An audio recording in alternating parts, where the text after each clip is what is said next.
Struggling to get your business online? At Domains2U, we make it easy with fast domain registration, powerful web hosting, and top-tier security solutions. Protect your data and customers with premium security features like domain privacy and SSL encryption.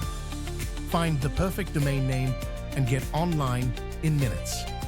Get started today at domains2u.com.au.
Well, a very good evening, ladies and gentlemen, and apologies for the delay in getting this one underway this evening. We're having all sorts of technical issues here that we are trying our best to resolve, but we'll have to wait and see how it goes. So hopefully the stream is holding up in some way, shape or form for you on your end.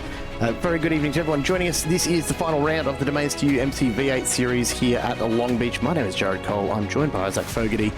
I'm going to have to rush straight on into it because we are just about ready to get underway with the racing. This is a sprint round to finish us off. 3 19-lap races here at Long Beach. A street circuit to finish it off is always good fun, of course. Races 2 and 3 will have the reverse top 10 grid, and qualifying results are in. Drivers are on the grid getting ready to go, so we'll take a very, very quick look at how they've lined up after qualifying. On the front row, James Scott and Matt Bowler ahead of James Chastaneuf and Billy Mould. Then Sam Cullen and David Coleman line up ahead of Will Buchanan and Ben Morris, with Jamie Dyke and Thomas Hinds rounding out your top 10. Brett Loxton and Dane Snadden ahead of Ryan Nielsen and Dean Power. Then Josh Harrison, Simon Caplett on row 8, with James Doyle and Ryman Palmer behind them.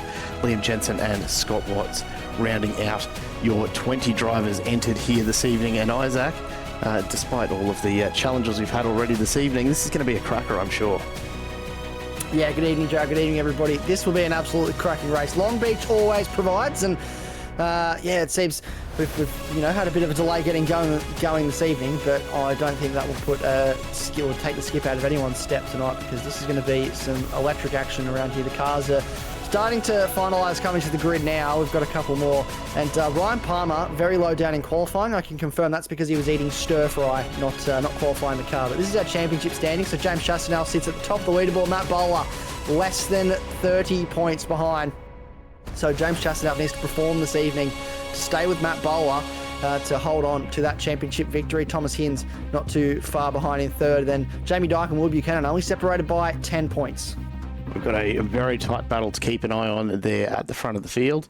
And we will get on down to the start line as we get ready to go racing. It's going to be a very interesting one tonight, given the sheer number of points that can be collected here. We'll keep a very, very close eye on that top of the table battle as we line up. We've got the lights up and we are underway for race number 1 here on the streets of Long Beach, and away we go. And look, I think this one, Isaac, is going to be pretty decisive. I was doing the numbers earlier, and James Chastaneuf really needs to keep a very, very tight grip on this championship right throughout. He's going to need to finish somewhere up the top, or at least stay within a couple positions of Matt Bowler through every single race here tonight if he wants to hold on to this one. I don't think we're going to have a decision until the very, very end. No, I do not at all. I think this is going to go on all evening, the battle between these two for the championship. Matt Bowler obviously gets to the front of the field, side by side in the background. That's Jamie Dyke, Will Buchanan, who's going to come out on top in this situation right now as they go through up the inside as Will Buchanan at this stage. I think he's actually going to have the position, but Matt Bowler is out in front and he's got a rear gunner in James Scott now. So James Scott is going to do everything he can to hold James Chastanoff at bay. Billy Mole in behind, Sam Cullen, Jamie Dyke as well. So this is a competitive little top five. But yeah, I think this is going to be the goal here for James Scott. Usually he can run away with this, try and win this race, but we've seen him time and time again with pace. I think this evening his goal is to play rear gunner for his teammate, try and help him get that championship Coleman victory. Gets caught up in the hairpin. Look, I'm actually surprised at how cleanly we've gotten through the hairpin for the first time here tonight. Ordinarily you'll see it back right up there through the start of any race. Tonight, though, we've gotten through with minimal casualties, although David Coleman unfortunately getting caught up and finds himself spat off to the side of the track. Out in front, Bowler, Scott, Chastanoff and Mole all still relatively close together, although Bowler has opened up a good couple of seconds already. Chasty won't be too concerned about that at the moment. He just needs to stay within a few positions here tonight. What I'll come back to is that with just under 30 points the difference, Isaac, he basically needs to finish no more than about 3 or 4 spots back from Matt Bowler in every race tonight, and he should still get this one. It's going to be a very, very close call. Yeah, this is going to be super close, and as you said, James Chastanoff, he really has to have a shocker this evening to lose this championship, but that is possible. It's a street circuit, the walls are close, and look, these cars are absolutely built for street circuit racing. I love the opportunities we have on iRacing to take these cars to circuits and street circuits especially that you wouldn't normally get to see them at in real life. The Long Beach is definitely one of those. Multiple hairpins like this one just here, and multiple opportunities to overtake, to try and get past other cars.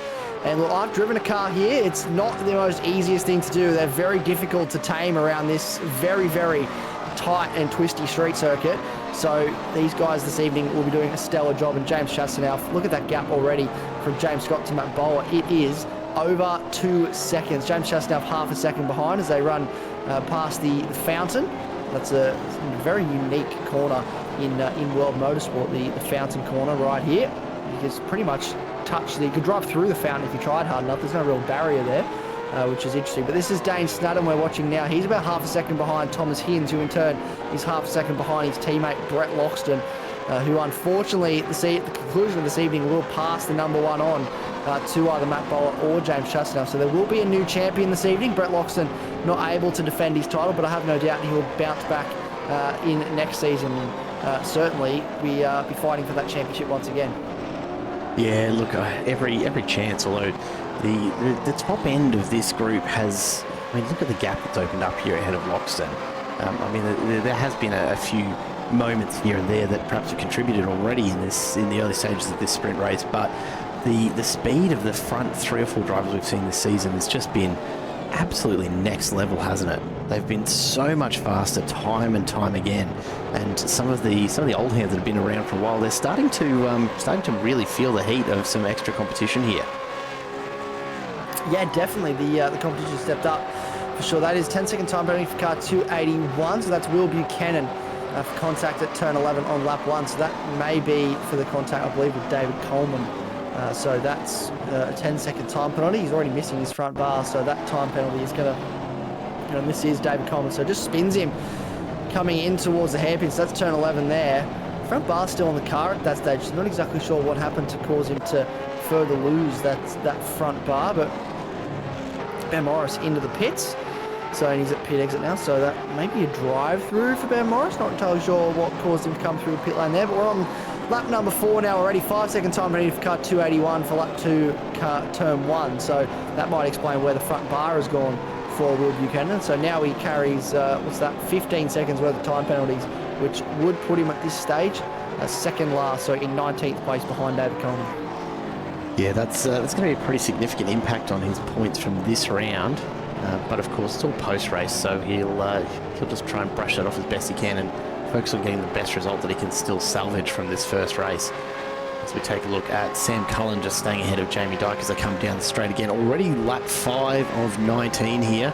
3 19-lap sprint races, and look, it's definitely a track that's built for sprints. Long Beach, it's good fun, but it's not something I'd want to do an endurance race around. It's a really challenging circuit. You've got to work really, really hard at it, and I don't think I'd particularly enjoy doing, well, I mean, if you combined all 3 of these, what's that, 60-odd laps back-to-back? I don't know if anyone's got the patience for that for Long Beach. No, absolutely not. I would, I think all these drivers would be absolutely wrecked at the end of that if that was the case.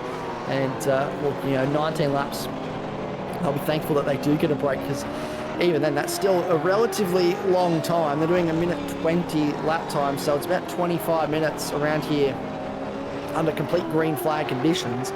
That's still a lot of laps at this circuit. Still a big ask, a tough ask in that. So, yeah, a long time for these drivers to do. 25 minutes around here is no small feat. This is Jamie Dyke putting the pressure on Sam Cullen, who finds himself inside the top 5. Only a relatively small grid tonight, 20 cars. Simon Capwood and Dean Powell obviously battling away for that the AM Cup class result, the championship there. So Simon Capwood is currently ahead of Dean Powell. We will want to get every single point he can tonight on the 93 car to try and set himself up to hopefully get a championship victory. But at the moment, Jamie Dyke, I should say, wants to get himself into the top 5. Ryan Palmer holds that 10th spot, coveted pole position for race number 2. And he's actually jumped up, if I look at my numbers, 8 spots. As we said, I don't know whether he set a proper lap in qualifying. He was a second and a half off in quali. Definitely seems to have more pace here, but I can confirm he was more interested in eating his stir-fry in qualifying than he was actually setting a qualifying lap. So maybe he wanted a bit of a challenge to start from the back. Yeah, maybe. I mean, anything's possible, isn't it, when it comes to Mr. Palmer? As we take a look at this group, still caught up behind Brett Loxton. Ryan Palmer at the back of it in 10th. And look, you know, pretty well placed for the reverse top 10 grid for race number 2, but I doubt he'll be wanting to hang around too much. What's really surprising to me at this point is just the sheer gaps that we're seeing here. Brett Loxton is just shy of 4 seconds off the back of Cullen and Dyke, who further up here as they come through the hairpin. Once again, they're still 4 seconds back from Mole and Chastaneuf, who in turn are 3 seconds back from your leaders Bowler and Scott, who are just absolutely blitzing it out in front here tonight. And whether that's just, I don't know, more seat time here than other places, or just a better setup for this circuit, who knows? But at the moment, the Eclipse Sim Sports guys out in front absolutely blitzing it at this point. James Chastaneuf, though, he'll be feeling reasonably comfortable. He's not too far off the back. You can see him here just following on through. Billy Mole's with him. So these guys will continue to battle it out as we approach the halfway point of this first race in just a couple of laps' time.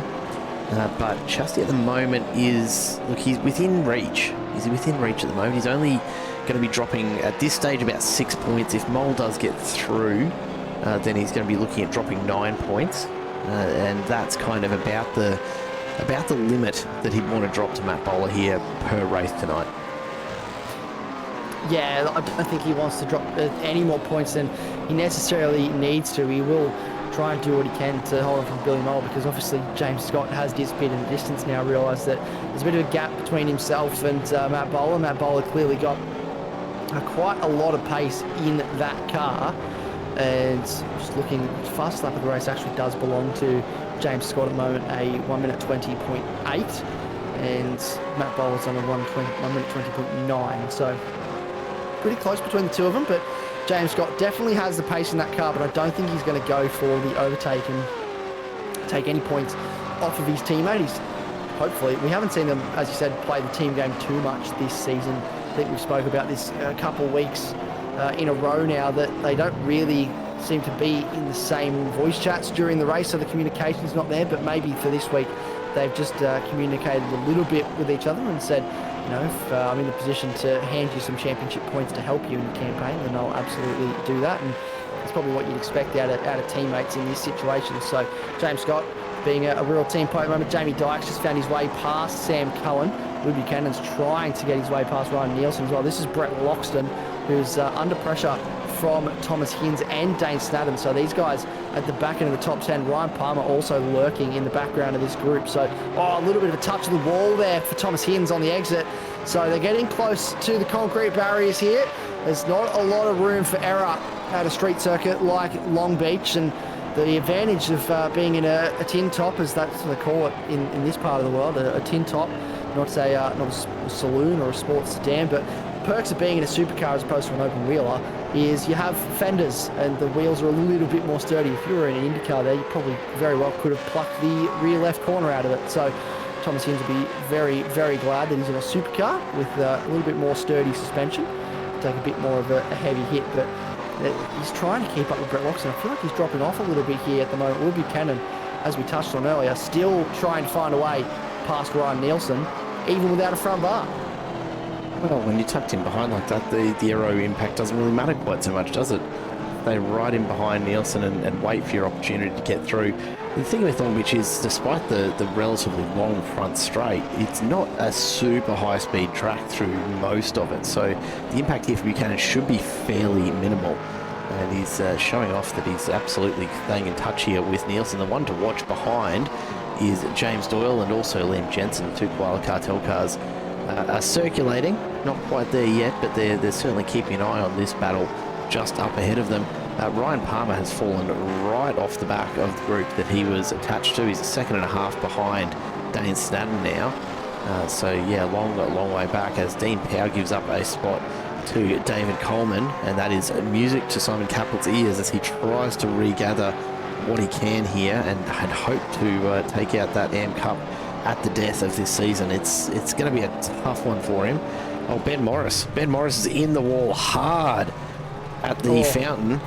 Now, will that bring on a safety car here? I think it might. I think we're potentially going to see a safety car in this situation, just looking to see if any one of those race control team look like they're going to jump out into any of the Mercedes safety cars that they've queued up this evening. Maybe there's a few close walls, so we might not let... well, actually, there's no Ian Ward this evening. I think they've fired him from safety car duties after Adelaide and the repairs they had to conduct on that car. So they've replaced him this week with Mitch Curry, actually. I've just noticed is in race control this evening. So Ian Ward's been given the boot. They've said, nope, we're not going to let you try the safety car anymore. We'll let Mitch Curry do it. But there's no safety car yet, and it doesn't look like anyone in race control is super keen on trying to get into the car and get control of this field. So we might actually get to continue racing. It does look like Ben Morris has managed to get rolling, so he's going to make it back around somehow. Look at the front right on that thing, though.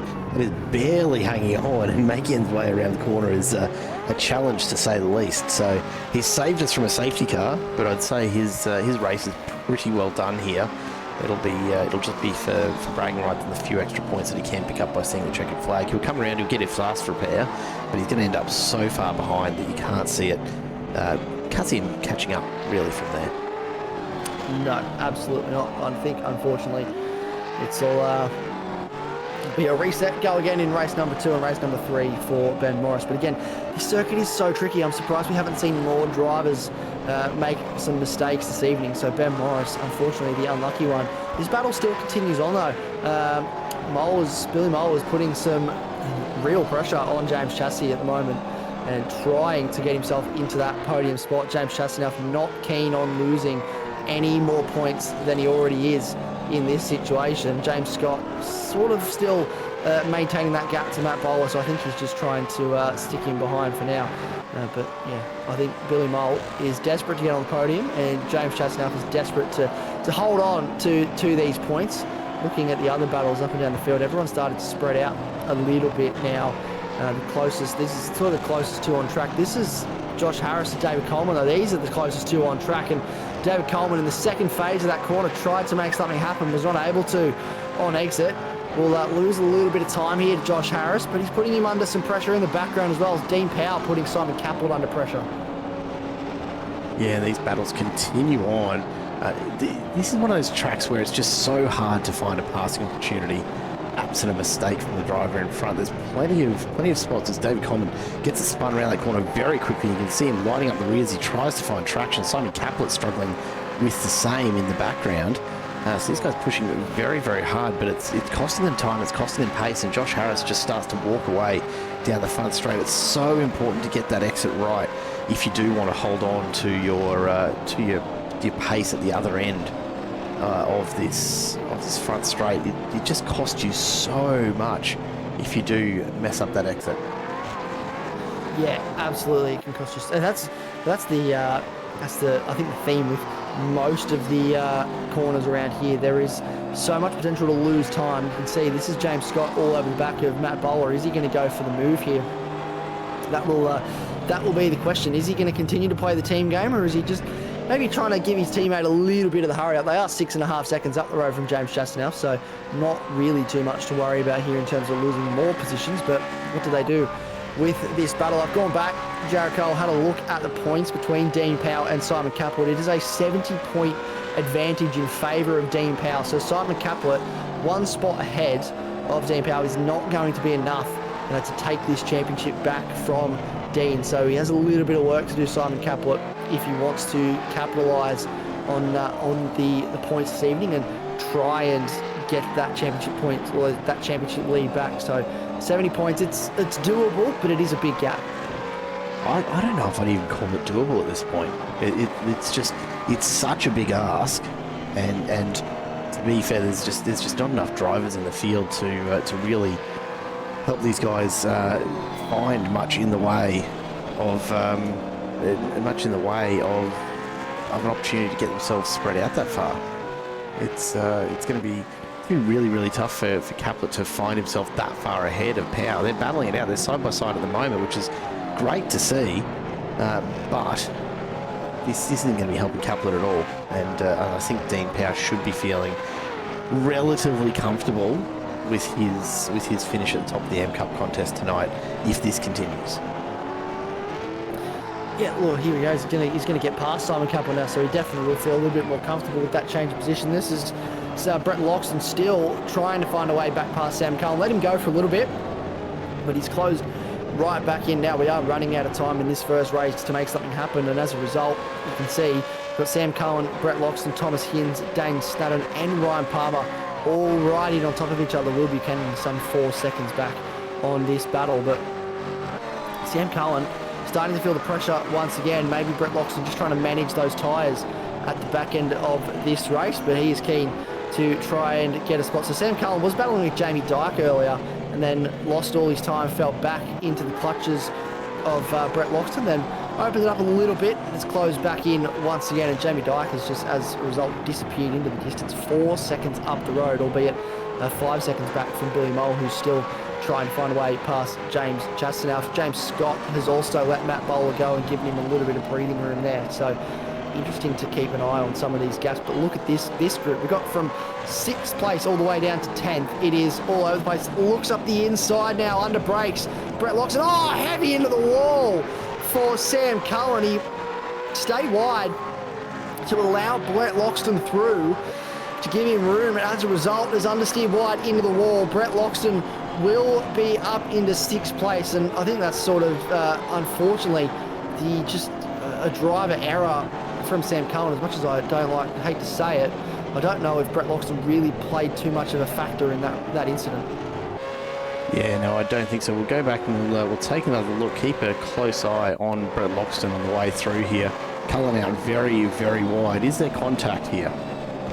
No, I think just ran out of room in the end. Look, whether or not Loxton had left enough room there is anyone's guess, but I think just maybe a little bit of misjudgment on both drivers' parts there as to just how close they actually were to those tyres and whether or not they were going to clear the far end of them, because it does come around pretty quickly as you come through that corner. You can, if you've got line right, actually run all the way out to the concrete wall, but you have to miss those tyres first. Yes, you do not want to hit those tyres at all, and I think that's probably what caught Sam Cullen out a little bit, was the fact that those tyres stick out and they go longer than what you think they do. Have a look here as we run through this corner once again.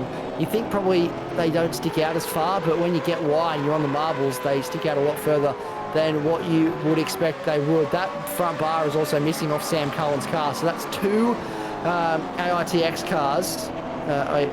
Sorry, did I get that right? No, AITX, I did get that right. I don't know why I second guessed myself.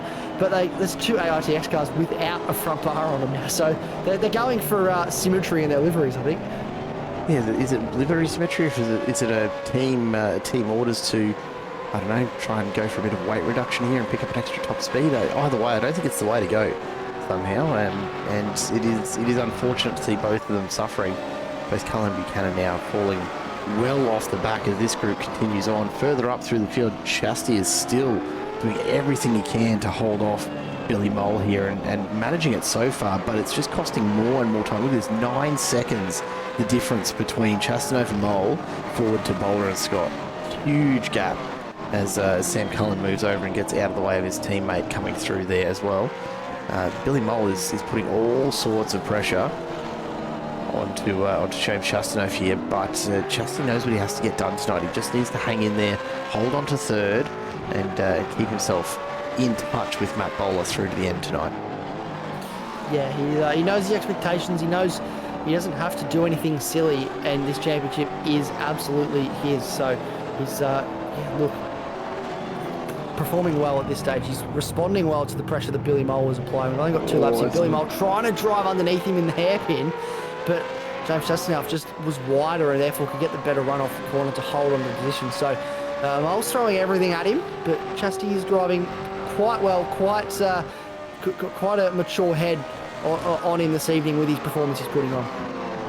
Yeah, look, not surprised at all. It's the way he's conducted himself right throughout this season. And it's really why he's sitting out in front, although there's not a lot in it. And doing the quick numbers, I mean, what was it, 28 points before the start of this race? If we finish as we are now, which looks increasingly likely, then that gap will reduce to 22 points coming into race number 2. So still a fair bit of headroom for Chasty, but it's probably not as much as he'd like to have. Yeah, absolutely. Not the probably not the ideal situation for him, that's for sure. James Scott's putting pressure once again on Matt Bowler, so this is getting interesting at the front of this field. And Sam Cullen's now lost a spot to his teammate. Ben Morris, it says he's at pit exit, so we could see him coming back on the circuit very, very shortly after a repair on that car, or maybe it's just a glitch that says he's at pit exit. Not entirely sure. Maybe he's been there for a little while. But yeah, here we go. Once again, hard to think about it. I tried to do the same thing, but James Chastain just had a little bit more room ahead that time, just a little more breathing room that time, and was able to turn back as per normal without Billy Mole trying to come underneath him. So look, this is a really nice battle between these two. Very, very close indeed. I think what James Chastain will be excited by is that the fact that no matter where he finishes in this race, whether it's 3rd or 4th, he is a whole row ahead of Matt Bowler in the next race. And you can make this circuit is as easy to overtake as you make it. If you try and make that car as wide as possible, as James Chastain has here in this situation, it's very difficult to try and overtake.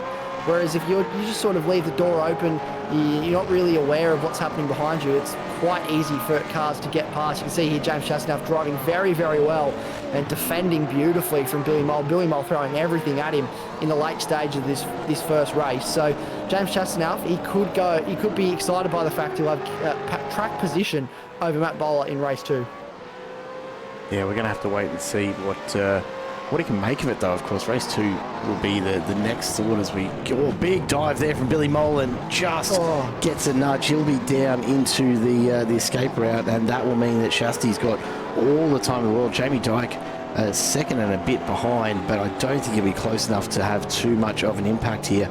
Billy Mole's going to fall back through the pack. He's down into 7th now as he gets going again.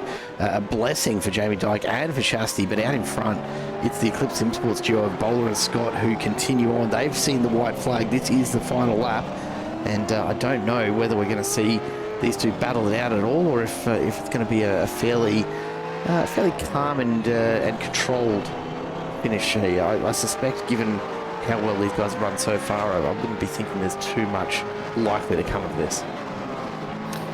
calm, controlled. I don't know what you think this is, Jared Cole, but calm and controlled never usually goes into a sentence with supercars. But look, it has been a fairly collected drive from these two. I would say James Scott has sort of, I don't know if he's tried to throw anything at Matt Bowler here. I think he's just letting him know that he's there, and he's just sitting right in behind him, just to make him feel a little bit of pressure. He doesn't want to make him feel like he's just walking away with this at all. So James Scott really just saying, hey, I'm still here. I've not gone anywhere yet. Well, it's all come to this, and Matt Bowler will take the win here in race number 1 very comfortably, and followed through by his teammate James Scott. James Chassenov comes to the hairpin for the final time. He just needs to complete this one more time. Jamie Dyke's done an awesome job of closing the gap, but 15.5 seconds down the road, Chassenov will complete the podium for race 2 as Jamie Dyke comes across in 4th place. Brett Loxton will come home in 5th ahead of Thomas Hinz, and then a bit of a run here really of drivers in behind as Dane Staden comes through, as does Billy Moll just ahead of Ryan Palmer. And then the group looking a little sad and sorry will be Canada. Sam Cullen comes across the line ahead of Ryan Nielsen and James Doyle, with David Coleman and Josh Harris just behind them at the moment. And then Dean Power and Simon Capel finishing that order. So you'd have to think at this point that Caplet's effort at regaining the lead of that AM Cup is pretty much out of reach at this point. Liam Jensen comes across the line. Scott Watts, the last driver on track, as he comes down towards the final few turns, and he will look to complete race number 1 and pick up some last minute points, but the night absolutely belonging to Matt Bowler in race 1 at least. Race 2 though, will it be a different story? We'll find out shortly. Yeah, what's going to take place in race 2? Obviously, we're going to reverse the grid and reverse the top 10, I should say, and have another go at this. What can Ryan Palmer do from the front row of the grid? We know he likes to start these cars. He's pretty good off the line. As I said that, I've probably now jinxed him, but we'll have a look at what this grid looks like. So with reverse top 10, this is how they'll line up for race number 2. Buchanan and Palmer on the front row, with Moll and Staden behind them. Then Hinz and Loxton ahead of Dyke and Chassenov, with James Scott and Matt Bowler rounding out your top 10. As we go back through the rest of the field, they will be as they finish. So Sam Cullen and Ryan Nielsen alongside each other in row 6. Then Doyle and Coleman ahead of Harris and Power, with Caplet and Jensen behind them. Scott Watts and Ben Morris set to take the final 10th row here on the grid at Long Beach for our second sprint race. 19 more laps lie ahead, and they look, whether we see the same again here is always going to be the question. I don't really know if that's what we can expect or not. Yeah, look, well, I don't know. It's street circuits, Long Beach. Anything holds in this second race this evening remains to be seen, but this top 10, it is pretty interesting. Ryan Palmer is quite fast. Billy Moll, we've seen as well, is quite fast, and on that second row of the grid, there is a lot he could do from third, potentially pick up a win in this race if he can play his cards right. But I think we're going to see a pretty lively battle at the front of this grid. We're going to see a pretty lively battle all the way down, because James Chassenov, James Scott and Matt Bowler all have work to do trying to come through this field. Ben Morris, what can he do from the back of the field as well? He gets another chance to reset and go again. David Coleman as well, starting 14th, gets another chance after being spun early in race 1. And yeah, Sam Cullen, Ryan Nielsen, a few names in there that probably felt a little bit hard done by in race 1 with the way incidents went and the way things happened. So they'll be looking to fight back as well. Now the question will be, what sort of a start does Ryan Palmer get off the front row? We know he's pretty reasonable when it comes to launching these things, so we'll see if we get a little bit of Ryan Palmer magic here down towards turn 1 for the first time. I'm not holding my breath. Well, it's going to be a very, very interesting second race, of course. Keep your eye on Chastanov and Bowler for this one. As the lights come up, we get ready to go racing again. Race 2 out of 3, 19 laps ahead, and away we go. A good start for both Buchanan and Palmer. A few little moves further back as well, and Buchanan and Palmer are going to be side by side all the way down. Palmer's got the inside run, so he's going to get just ahead.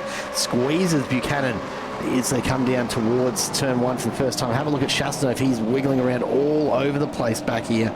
Manages to keep it straight as they get on down to the fountain. They're going to need to get this sorted out pretty quickly. I think we're keeping it more or less in line at the moment. And I think James Chastanov, he's up 2 spots already. Matt Bowler's going with him as well, though. The biggest losers off the start there, Thomas Inns and Jamie Dyke, both dropping 4 and 3 respectively. So not getting the start they would have wanted. Sam Cullen's gone around. He's gone around coming out of the turn, just too much power through the cold tyres, and that puts him right to the back of the field. The AITX woes continue for Sam Cullen. Will Buchanan out in front is hanging in there though. Ryan Palmer just trying his best to hold on as these tyres come up to temp. And down the back straight we go. Palmer goes defensive. Buchanan goes back to the outside. And they're coming down to this very, very hard right-hander. Heavy on the brakes, cold tyres, pushing everything they can through it at the moment. Billy Mole right there behind them. Dane Snadden not too much further back either. Yeah, it's been a pretty competitive start, unfortunately for Sam Cullen. Not going the way he would have wanted. And he finds himself at the back of the field, but still only 2 seconds behind, so he's got a slowdown now. I don't know where he's got that slowdown from, but he has found himself with a slowdown. Ryan Palmer has nailed the race start. As we said, he's pretty good. He's pretty good at these things. Gets him off the line pretty well, and that he certainly has done. Leads this race, and as you mentioned as well, James Chastanov up 2 spots. James Scott and Matt Bowler both going with him. Will there be a positional change with James Scott and Matt Bowler at some point in terms of trying to maximise the points game? But we'll keep an eye on that. This is Will Buchanan putting all the pressure. Look how sideways they are out of that corner.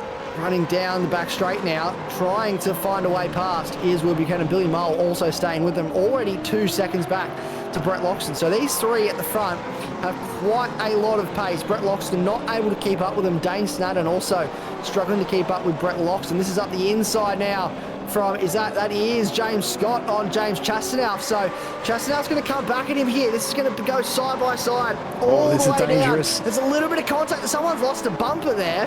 That is the car in front. That's Snadden. I think that's Snadden's. So, big touch for Scott as well. Contact.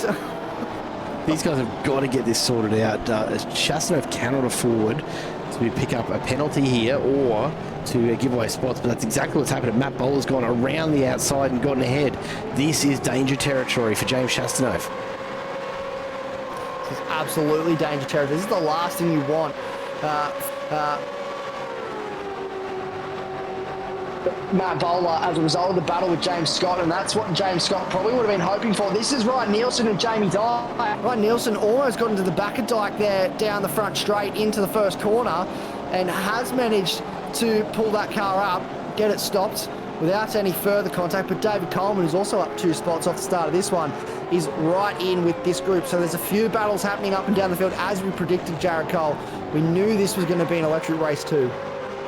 Yeah, absolutely. I wasn't quite predicting this, but it's what we've got so far. We've got a nice little battle out in front. We've got a long line of cars here. This is the one to watch. So Matt Bowler, he needs to open up some more positions between himself and Chastanov. It's only 2 spots at the moment. He needs it to be more like 5 or 6 by the end of this race. 15, 16 laps to go. He's got plenty of time to make it happen, but whether or not he's got enough pace to put that gap in place is another question altogether. He gets ahead of Dane Snadden. That's going to help a fair bit, particularly as they come around to the main straight here. Snadden without the front bar on there, likely to lose a little bit of speed, but whether he'll be able to carry enough to stay ahead of Scott Chastanov is the question. I do wonder, are we going to see a little bit of team effort come in here from James Scott? Is he going to be starting to hold Chastanov up, or are they going to continue what we've seen all season and not actually communicate and fight this as a team?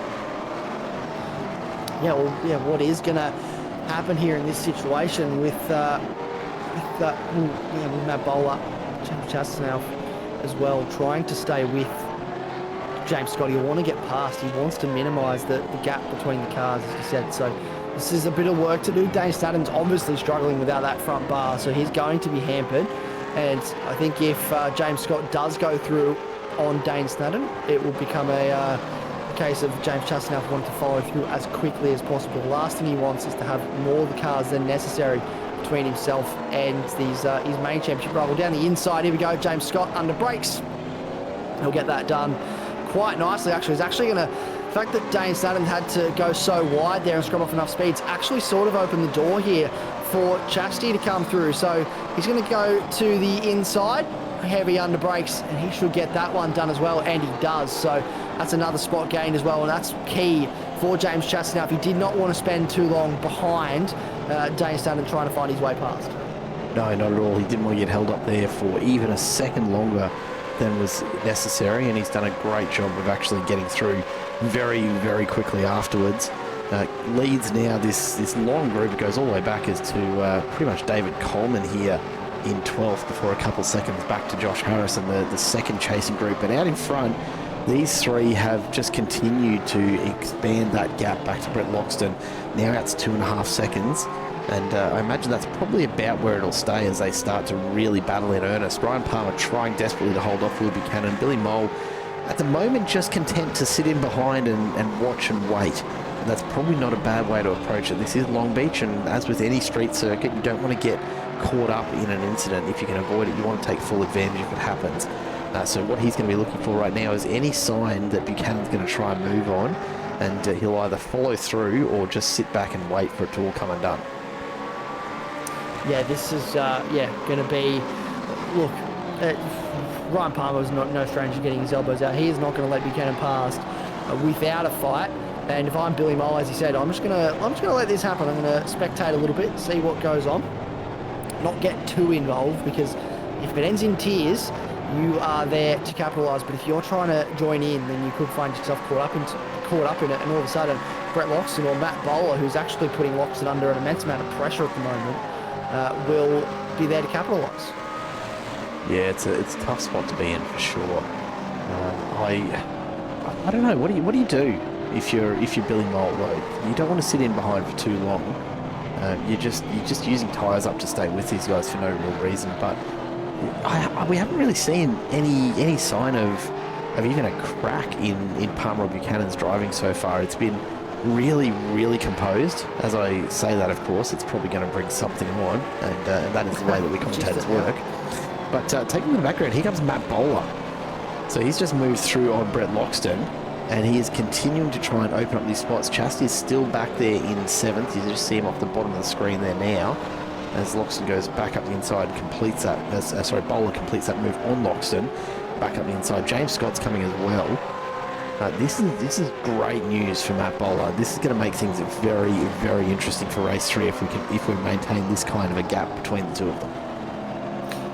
Yeah, look, this is... we'll have to maybe do some preliminary maths on what the points could look like after this, because I don't believe that it matters now in terms of drop rounds. So whatever they've got as their drop round, if they have a poor performance this evening, it doesn't matter. It still counts towards the points. So it'd be interesting to see coming into this final race what the point swing has been in favour of Matt Bowler, how the championship stacks up, and what Matt Bowler has to do to win the championship in the final race if things stay as they are, or Matt Bowler and James Chastenow continue to move forward in this field. At the moment, Billy Mole has actually dropped off a little bit from this lead group, who continues to battle away, and Will Buchanan trying to essentially push Ryan Palmer around this circuit. He's got a lot of pace, but he just cannot find a way past the 80 HD car. And Palmer not really having to defend particularly hard at the moment either. He's definitely holding Buchanan behind him, but he's not having to go super defensive, as you can see him get just a little loose over the crest there before they get on the brakes again and get onto the back straight. Buchanan's had a great run there. He's right in behind Palmer. Surely this is where we see him try to make a move. He's locked in. There it is. Goes to the inside. Has a big think about it. He's not quite going to be there in time to actually try it on this time. So again, Palmer just judging the pace that he's got immaculately at the moment, and knowing exactly when to move himself across and block it up, and when to just let it happen. But in the background, look at this gap closing. It's definitely costing them time. The gap to Bowler now under 2 seconds. Yeah, it is close between this group, and he's going to put the foot down in this. So we're not even halfway through this race yet. and Matt Bowler is already pretty much cleared to start heading towards this front group. James Chastanoff still trying to find a way past James Scott, who in turn is trying to find a way past Brett Loxton. This is Jamie Dyke putting a little bit of pressure on Thomas Hinds, but even more so feeling the pressure from Ryan Nielsen and David Coleman. So this is the back end of the top 10 cars that could potentially be on pole or on the front row of the grid for race 3 coming up, find themselves in a position to take a race win this evening. And that is absolutely key for Jamie Dyke and Ryan Nielsen. If David Coleman can get a spot here, it's the difference between starting 11th and starting 1st. Yeah, that it is, and that will make a huge difference when it comes to when it does come to the, I guess the points battle at the end of this. It's that's what we need to keep an eye on here. All of these guys are battling for points at a pretty important part of this season, given it's the last race and all. But a lot of them are actually very, very close on points, and it might even come down to just the last couple of points that they do get here tonight. We'll keep an eye on the front end though. Ryan Palmer, Billy Mole, Will Buchanan, all still right in there, but Palmer started to open up just a little bit of a gap. He's managed to pull away from that, and I wonder if perhaps there's been a move from Billy Mole or Buchanan that's cost them both a bit of time. We'll go back and we'll take another look on the iRacing Designs replay. This was the pass, and there it is, Buchanan into the wall. That cost him a lot of speed, and Billy Mole says, thank you very much, I will waltz on through. Yep, it certainly does, and that is a change of position. Here we go, we'll have it's, look, it was only a matter of time. These guys are pushing so hard, and I'm surprised that there wasn't an overtake like that sooner. Billy Mole has been just sort of biding his time, as we said. What this has done is open the door for Matt Bowler, has put another car between himself and James Chastanoff, so it's just continuing to battle on. Ryan Palmer has disappeared up the road a little bit. Can Billy Mole reeling in now and try and go for the lead of this race? But Ryan Palmer will be thankful at this stage for the breathing room. Yeah, and look, 10 laps to go. We're basically halfway through here.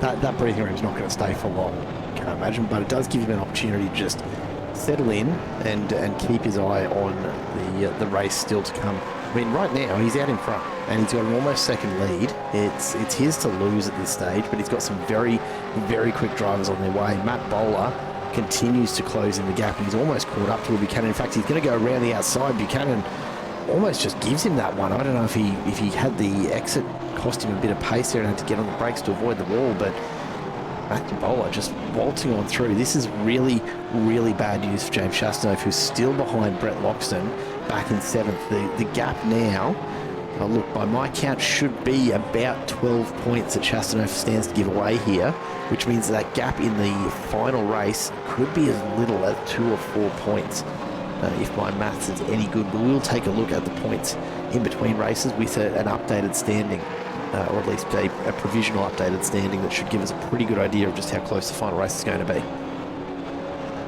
Yeah, well, I'm very interested to see what those points are going to be. How close will it be? Because here is this is Ryan Nielsen. Actually, this is James Chastanoff's teammate.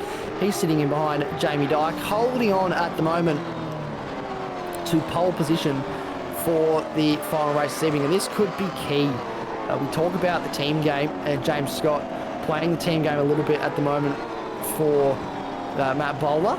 Could we see Ryan Nielsen in a position to be able to play the team game later this evening for James Chastanoff when it counts? Because that is, look, he hasn't been up the top end of the field by not necessarily any fault of his own so far this evening, but starting on pole for this final race, we know how quick Matt Bowler has been working his way through this field, so that could be a key spot to be in if you're trying to help your teammate win a championship. So what happens then? We'll have to wait and find out, I guess. But watch this space. This is Billy Mole all over the back of Ryan Palmer. Very aggressive under brakes there. I thought he was going to hit the back of him, but he is pushing hard to try and get past. He knows Matt Bowler is coming as well. He wants to get in front of Ryan Palmer before Matt Bowler arrives. Thinks about to look up the inside, but Ryan Palmer very decisive. Ducks across in front of the front bar of Billy Mole. This is a very intense battle for position. Who's going to come out on top here? Matt Bowler will get himself up into a position to fight with this group as well, and no doubt he will be in the equation for the lead of this race. Look at how defensive Palmer was on the run down there. He's managed to move across and open the corner up a little, but hugging that inside wall, making it very, very clear his intentions to defend this so hard all the way to the end. You almost fear though when it starts to look like that, has he actually lost the pace in the tyres, and does he actually have anything left to give? But yeah, that is what we have to think about as well. The tyres around here. What's the tyre life like? What is the car behaviour like for these guys at the back end of these races? We're on lap 12. How difficult can Ryan Palmer make it for both of these drivers to get past? You can see he's probably struggling a little bit, especially with the rears, it seems, on corner exit. He's very loose, very squirrely on the drive, getting the power down, whereas Billy Mole looks very, very planted. So it's challenging at this stage for Ryan Palmer. He is doing everything he can. Look how sideways he is there on the wall cam. And here goes Billy Mole, dives to the outside. Ryan Palmer is defensive, slides the car in. He is pushing that car, that ADHD Chevy, as much as he can, but the tyres are not cooperating with him at the moment. He is skating this car around this track. Yeah, absolutely is. Look again, goes very defensive. I mean, Mole needs to see that coming and be ready to change his approach. But, oh, here comes Bowler. Bowler's going to try and look up the inside here and try and get past Billy Mole. That's a little unexpected. Hasn't quite pulled it off that time around, but Mole needs to be on a high alert for that. He just messes up that corner entry, just clips the curbs a little, and that's cost him a lot of traction on the way out. And all he's done, he's given the space back to Ryan Palmer. Now he's going to be side by side with Bowler down the straight. Yeah, here we go.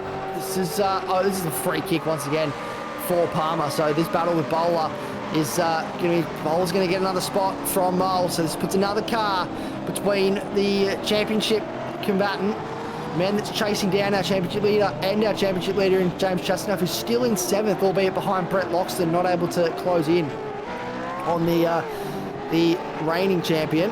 And Matt Bowler now moves up into 2nd place with the opportunity to set after Ryan Palmer. He's got plenty of time left to try and get past him.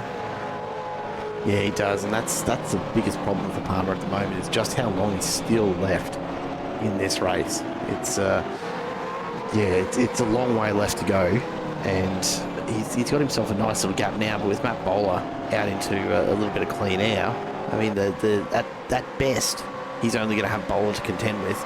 At worst, Bowler's going to bring Mole, Buchanan, and Scott along for the ride. Yeah, that's exactly right. And this could be from a great situation to a terrible situation for Ryan Palmer if he gets caught up in these battles a little bit too much. Oh, this is big moment. Jamie Dyke into the wall. That's a heavy hit. Thomas Hins gets sideways, and unfortunately, Jamie Dyke in the wrong place at the wrong time with nowhere to go. Huge contact, and hopefully he's going to be able to get that around, but I think we're probably about to see him come in and get repairs done. No, he's going to push on. So obviously the wheels feel straight enough to him, and he's going to continue to push on there. A massive moment there for Thomas Hins, and really unfortunate for Jamie Dyke to just get caught in it. Here comes Matt Bowler though, right in behind Palmer. It's only 7/10, and that's going to continue to drop. 5 laps to go after this one. Geez, Palmer's got to be sweating at this point. Yeah, Palmer will be feeling the pressure, absolutely. And what can Matt Bowler do? He's going to throw everything at him to try and get the lead of this race. He would love nothing more than to be in the box seat for this championship starting later this evening. The only consolation for James Chastanoff is that he will be a considerable way ahead of Matt Bowler in the 3rd race this evening. That's the only consolation I think he can take from this situation as it stands at the moment, because Matt Bowler is going to be all the way back in 10th, and James Chastanoff looks like he's going to be on the 2nd row of the grid for the final race this evening. So the question will be, again, what does the championship look like coming into the final race? Does Matt Bowler, has he done enough to take the championship lead? How close is it between these guys at the top end? And is it a case of whoever finishes ahead takes the championship? Because I'm very, very excited at the prospect of whoever finishes ahead in this final race will be our champion. Yeah, no, I think it'll be pretty close to that, honestly. It might not quite be that clear cut, but it's going to be look, I think Chassis's going to have his work cut out from here.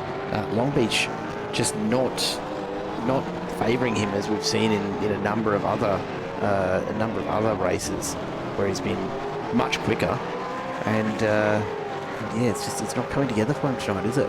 It's going to make it for a very, very interesting final race. The bowler looks to go around the outside now.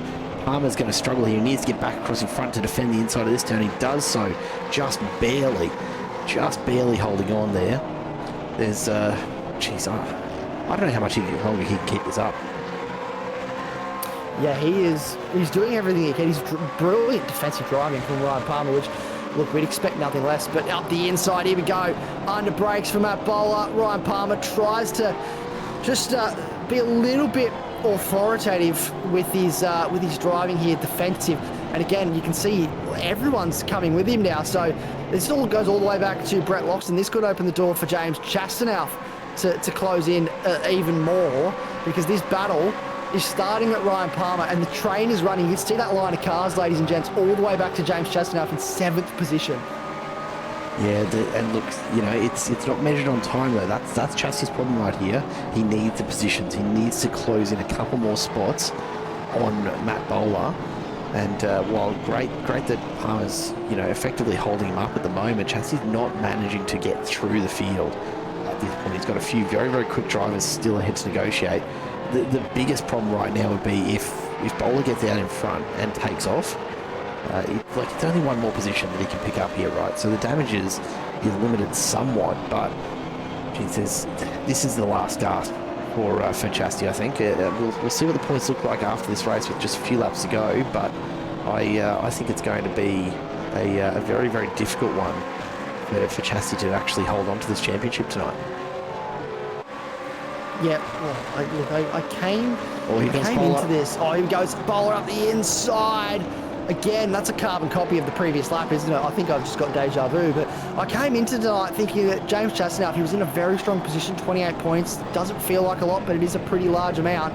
And unfortunately, it has just been a very difficult evening. Everyone in this field is so competitive. The field is so tight in terms of times that there's a couple of tenths is the difference between being first and being 7th at the moment, and that's the unfortunate thing for James Chastain, is he is quick, but he's just not quick enough this evening for it to count. That's a 5-second time penalty for car 78. That's Thomas Hinds for contact with Jamie Dyke. So at the moment, that's going to drop him back into 10th place. Josh Harris is some 10 seconds away, so we'll drop him back to provisional pole, which actually could be an advantage for him.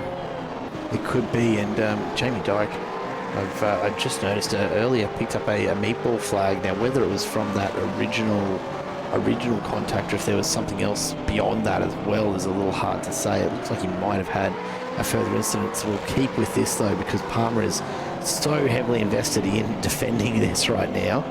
And he's going to struggle. Oh, there's contact there as Palmer tries to get across. Bowler's going to go side by side now. Look for Billy Mole on the outside. We're 3 wide into a braking zone that really only fits 1. And there's going to be trouble here. It's Mole into the wall. Oh. Palmer drops positions. Bowler goes through, as does Buchanan and Scott. Billy Mole comes off, worst of all out of that. And I don't know if it could have been avoided. Look, it was always going to end in tears for somebody, and unfortunately it's ended in tears for Billy Mole, and it sort of ended in tears as well for Ryan Palmer. Billy Mole will push on. He's in 10th place now, so we actually get provisional pole. Here we go. The iRacing Designs replay, 3 wide. 3 does not go into 1, and it was always going to end in tears. And unfortunately for Billy Mole, he was the car on the outside, and it was Matt Bowler into Ryan Palmer into Billy Mole. And that was very, very disappointing. Ryan Palmer now sits 4th and has a little bit of work to do to maybe get back past James Scott. James Chastain has technically gained a spot, but also so has Matt Bowler. So he will look. It's a spot gain, but it's not quite what he would have wanted. He has a little bit of work to do towards the end of this race to get past Brett Loxton. So a couple of drivers with some overtakes to make. Yeah, there's still definitely work to be done here, isn't there? And with only, a lap and a half left to go in this one, I don't think any of them have got any time for this. Chassis's just starting to fall away off the back here a little bit. Now, the promising thing for him is that as it sits right now, he's going to start well ahead of Matt Bowler for race number 3. So that's a positive. It's a good head start for him to get some points back in that final race, but he's going to have to actually hold on to it all the way through the end as we get the white flag. So the last lap now starts for race number 2. There it is, as our good friend Barry up on the stand waves the white flag. Matt Bowler leads this one and will probably take it all the way home from here. He's got almost a second over Will Buchanan, and that gap relatively small only because he's only just got in front after that incident with Billy Mole. Yeah, it's a bit of a mixed up results, isn't it, in this race as a result of that incident with Billy Mole, who's continued to drop down. He's now 15th, so he is struggling now with that damage to that car. Josh Harris actually starts on provisional pole, so it's going to be another ADHD car that's going to be at the front of this grid. Hopefully, it doesn't end as bad as it did this time with Ryan Palmer. Look, I don't think any of that was Ryan Palmer's fault. He was sort of the meat in the sandwich, wasn't he? And this is Liam Jensen. So Koala on ADHD action. It's never a dull moment with these two teams. They always find a way to be battling each other, and Liam Jensen wants that 10th place spot just as bad as Josh Harris does. You're going to push each other all the way to the end here. Yeah, they absolutely are. And look, I don't know who's going to take that one. What I do know is out in front, it's going to be Matt Bowler that takes this one as they come towards the line, followed by Will Buchanan, James Scott, and Ryan Palmer. And it's a procession from there. James Shastanoff comes home in 6th. Josh Harris is just holding on to this one as they come to the final corner, but Jensen has the advantage up the inside of the hairpin, and it looks like, as they both get a little bit sideways, it looks like Jensen will take this one over Josh Harris at the death. Well, Harris has come back at the line though. He's made the dotted line, and I think he's got that one by what looks like just 3/100th of a second. Wow. I don't know how he managed to pull that out of it, but it looks as though Josh Harris has actually clawed that back and will jump to the pole position. And given the little nudge along there from James Doyle, I wonder if Jensen just ran out of fuel and coughed a little bit there at the end. Is that perhaps what happened? I don't know. It's very interesting one for sure. But Josh Harris, very, very close result and getting back at the death. Billy Mole will putter across the line. What should have been a much stronger result, but that unfortunate contact down at the bottom end of the back straight, and Dane Stanton will also cross the line. And so there's been a couple hard luck stories out there this evening, but that sets us up now. We've got a little bit of a break, 5-minute warm-up, and then we set up and go again for one more time this season. Who comes out with the championship? The question we are all asking. I think Jared Cole, and I think the question I'm asking is as well, and I know a few people will be, what does it look like in terms of points now for these guys? Well, let's take a look at the results from each of those races first of all, because that's going to be pretty telling. So from race 1, Matt Bowler comes out just a couple of spots ahead of Shasti. James Scott, Jamie Dyke, Brett Loxton, Thomas Hinds all in the mix there, with Snadden, Mole, Palmer and Buchanan rounding out the top 10 in race 1. In the AM Cup, Dean Power takes the spot over Simon Caplet. In race 2, as we've just seen, Matt Bowler fights his way through to the front again, ahead of Buchanan and Scott and Palmer. Then Loxton and Shastanoff comes home in 6th place. Now, keep in mind that each of these spots is worth generally about 3 points at the top end of things. We'll give it a moment to just have the championship standings updated, but this is pretty much how it stands after the first 2 races. Bear in mind this is provisional, but right now it looks as though the gap is only 7 points from Shasti to Bowler, and 7 points.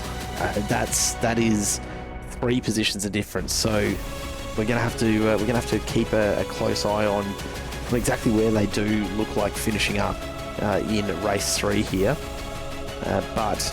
Yeah, there is not a lot in it. That is for certain. There is not, and I'm currently doing my my research to figure out where find the point structure for the series, so we can. I can tell you for the first, I think it's about the first 10 positions. It's 3 points per place, the difference. So being 7 points, if Chastity can finish, well, Bowler finishes 2 spots ahead of Chastity, he's not going to get enough points to take this. He's going to have to finish at least 3 spots ahead of Chastity to get the win in the end, which is look, it's not impossible, but he's going to be starting from further back. He is, and I've got the points on my screen now. I can see the points gap, so I'll be able to do live maths as they run, because pretty much 7th upwards is 3 points, and then after that goes to 2 points. So look, I'd suggest that these guys will both be 7th place upwards, but this is it's going to be close between these two.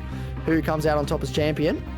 I will like to think that James Chastity is in a pretty strong position. I just feel like I've cursed him. I'm just going to touch wood real quick because I don't want to curse him, but he does seem to be in a strong spot. He does.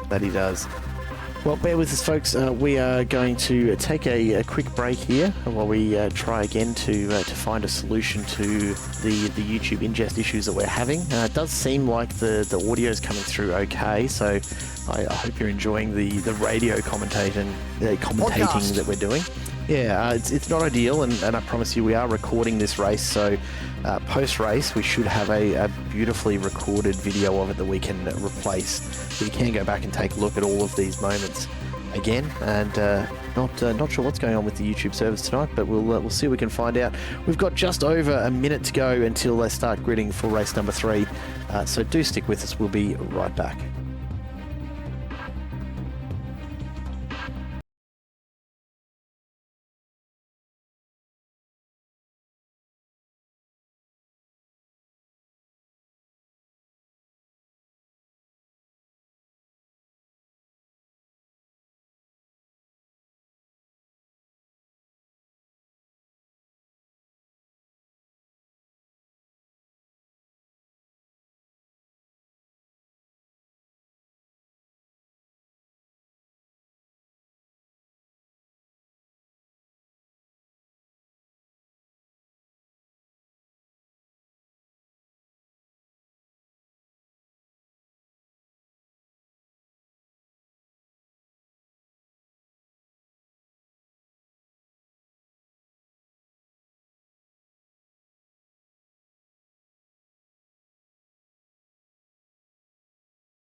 Well, welcome back, folks. It doesn't look like we've had much in the way of luck in getting YouTube to actually talk nicely to OBS at this stage.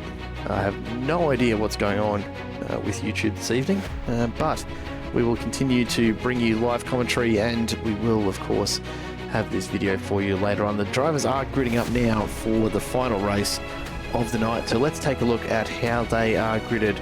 Josh Harris and Thomas Hinds will take the front row of the grid, David Coleman and Ryan Nielsen on row number 2, then Chastity and Loxton in the middle of this grid. This is an important one because behind Chastity rather, Ryan Palmer and James Scott, then Will Buchanan, but ahead of Matthew Bowler. So that is exactly where Chastity wants to be starting, to try and keep Bowler in check as we make the run towards the final championship standings. Further back in the field, Jensen and Doyle ahead of Morris and Powell, then Mole and Snadden line up ahead of Scott Watts and Jamie Dyke, with Simon Caplett and Sam Cullen the last drivers on the grid for race 3. Another 19 laps here. It's going to go by in the blink of an eye, and we have a very, very close championship battle that we are watching.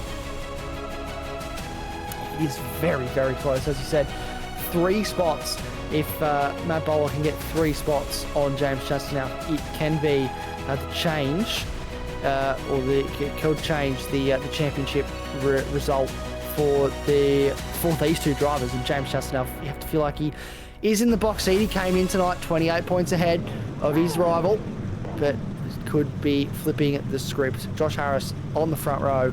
Another ADHD cut in front of this field. Hopefully he can hold on a bit longer than, or a bit, maybe he can take the win, unlike Ryan Palmer, who eventually lost those spots despite throwing everything at it that he could to stay at the front. Well, we are just seconds away from getting underway. Starters' orders are now up, the lights are up, and we are about to go racing here for race number 3 as Harris and Hinds lead us off the line. A great start for Josh Harris, not so much for Thomas Hinds as we head on down towards the end of this longer straight for the first time here in race number 3.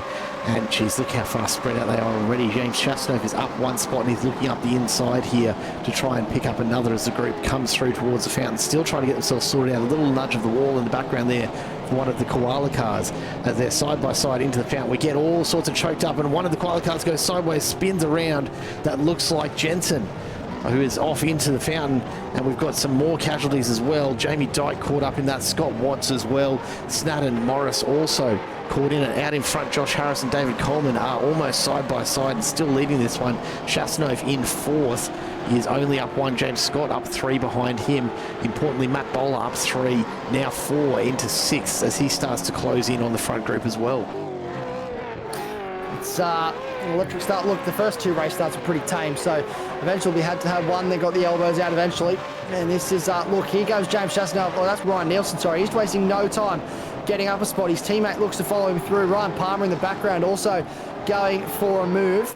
Matt Bowler up into 6th place already, so he is only 1 spot behind his championship rival, and the car between him and his championship rival is his teammate in James Scott. So James will want to get past James will want to get past James squared, as quickly as possible here. Ryan Nielsen still in the foreground, battling away. This is great for Josh Harris, who's trying to skip away into the distance. Heavy under brakes. Nielsen, can he get the spot here from Coleman up the inside? We're following James Chasnov. Oh, Coleman's into the wall. He's made contact with James Scott. So there's multiple cars involved. And unfortunately, and that is Thomas Hinds as well that's been caught up in this. So that was into the wall after contact with Nielsen for Coleman. Coleman then took James Scott with him. The damage on James Scott's car yet to be confirmed. Jamie Dyke also looked like he might have been caught up in that. And who else? There was someone else that came through and unfortunately was part of that. Thomas Hinds as well. So here we go.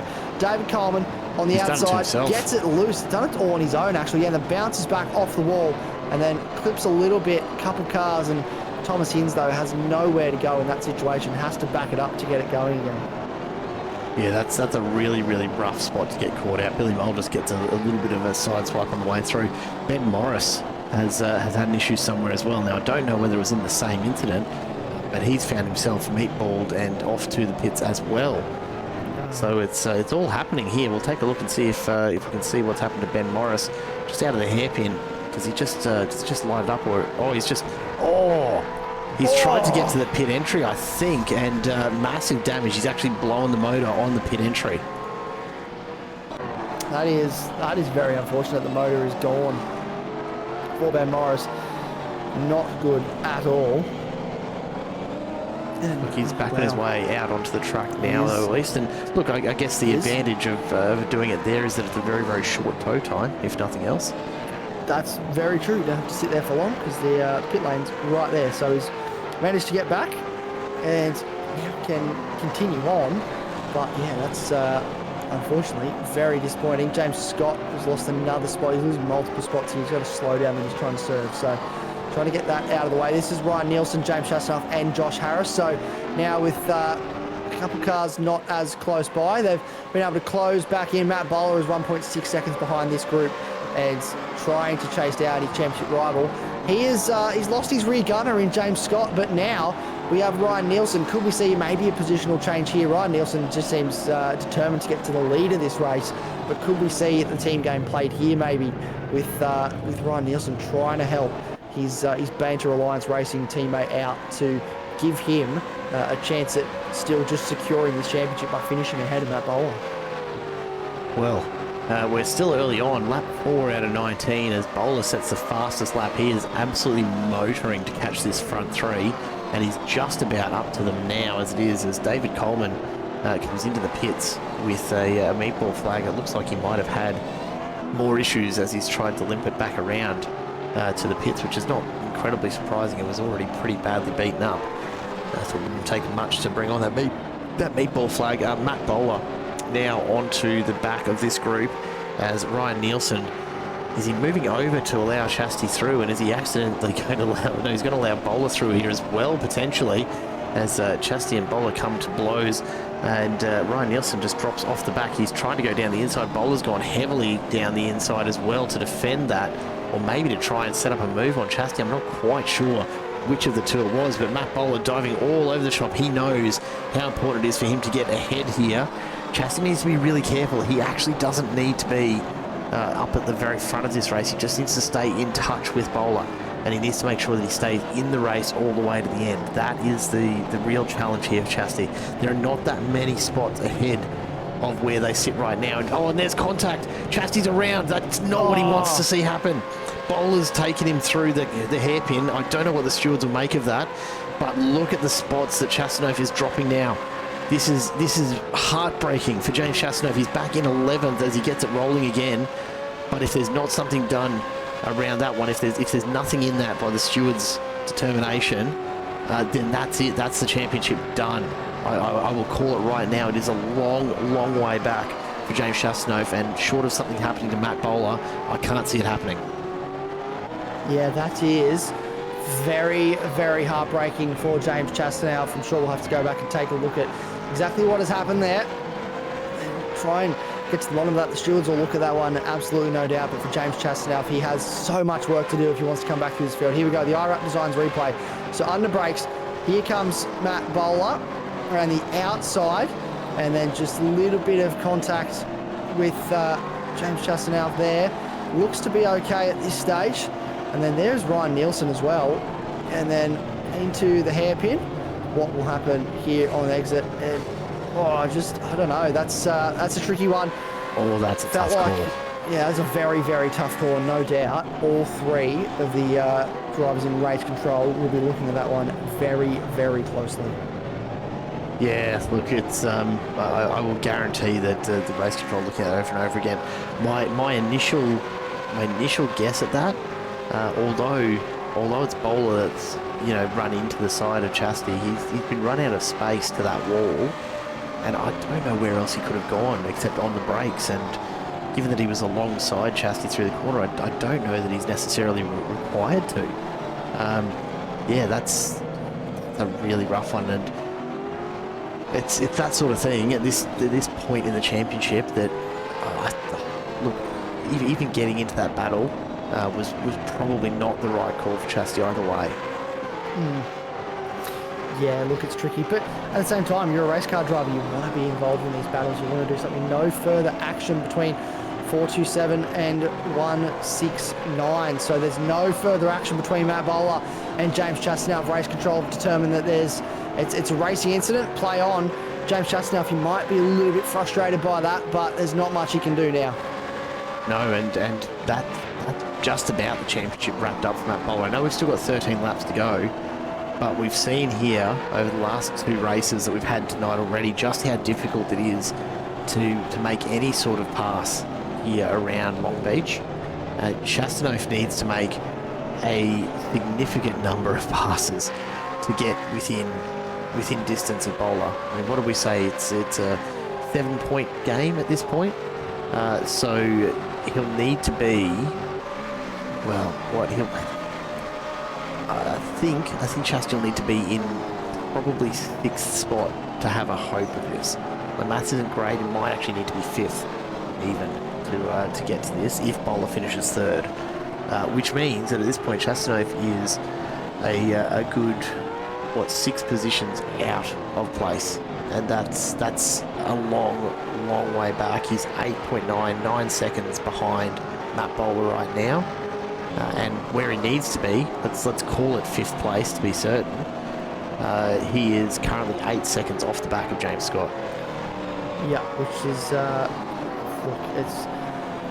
it's too far. There's a lot of work for him to do to get back to where he needs to be.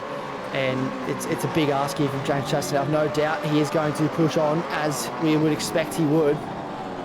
But Matt Bowler, Ryan Nielsen needs to really do his job now as the teammate of James Chastain and just hold him up as much as possible. Make that Banter Alliance car as wide as possible. You can see here that's what he's doing, defensively driving. He'll want to hold on to position anyway because you want to maximise your points and maximise your result. But more so than previous, he was actually right up behind. Oh no, I think he's actually just gotten past Dean Powell into 10th. I thought he was closer to Jamie Dyke, but Chastain, his upper spot, now has the task of working his way through this top 10, and it is a tall order if he wants to take the championship. It's almost impossible at this stage. It really is. And you look at Matt Bowler as he continues to push on and try to progress through the field. I can't imagine that he's going to end up anywhere outside the top 3 at this point. It's I'm so disappointed for Chasty. For that to be how it comes undone. I would have loved to see a battle all the way to the end, but not to be tonight. No, and it's heartbreaking. It's never how you want to see a championship decided at all. But this is racing, and these things happen. And James Chastain, I think the biggest takeaway is that no matter what happens from here on in, he has been so quick and so consistent this evening. He has really set himself up as an absolute key contender in MC Motorsport, and hopefully we will see him bounce back next season, continue to push on and do what he does best no matter what, because we'd love to see him with the number 1 on the door. We'd love to see all these drivers with the number 1 on the door, but James Chastain, he has put his blood, sweat and tears into this, as they all have this season, and I would love nothing more than for Chastain to be in this little battle group right now, being a factor in the equation of what can happen. And unfortunately, he has now got the arduous task. He's closing in on Jamie Dyke, but just not quick enough. He did a 1:22.8 on the previous lap. Jamie Dyke did a 1:22.9. So, look, he is quick, but I just don't think he's quick enough to make any serious inroads from here. No, it doesn't look that way. Can I just call out something we've been not giving a whole lot of regard to so far? Josh Harris, still out in front since the start of this race and enjoying it. He's having a great time out there, isn't he? He's just on his own, minding his own business, having a wonderful time. Tell you what, that is absolutely the way to approach any street circuit. Lots and lots of clean air around you. That is by far the safest place to be, as we keep an eye on Ryan Nielsen and Matt Bowler in 2nd and 3rd respectively. A little further back, James Scott, Brett Loxton, Will Buchanan just off the back of them as well, as we come through the Long Beach hairpin again. We're at the halfway point, more or less, of this final race of the night, and it's been contentious to say the least. I don't really know.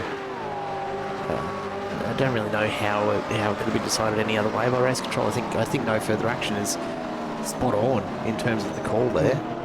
It's just, geez, times like those you wish there was some kind of I don't know, override you could pull just to make it go all the way to the end and to have it decided.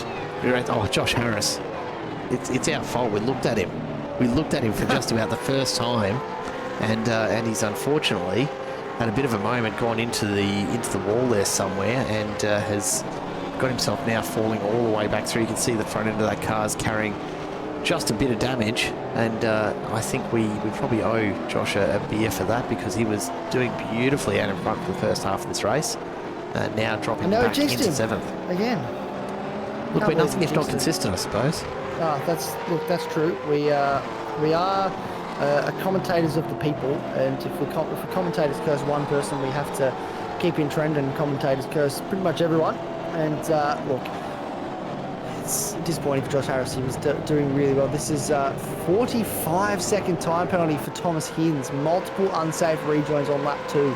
So that's a very hefty time penalty for Thomas Hinds. It is. Yeah, it absolutely is. It's on lap 2. I wonder where that was that we had that. I wonder if that was to do with the the original issue back with David Coleman even. Potentially that. I thought that was turn 1, not turn 3, unless I'm looking at my corner numbers wrong. No, that was absolutely turn 1. Although you can never tell how they name them because it's American tracks and they apply numbers to kinks in the road sometimes. I think it might have been a little later on though.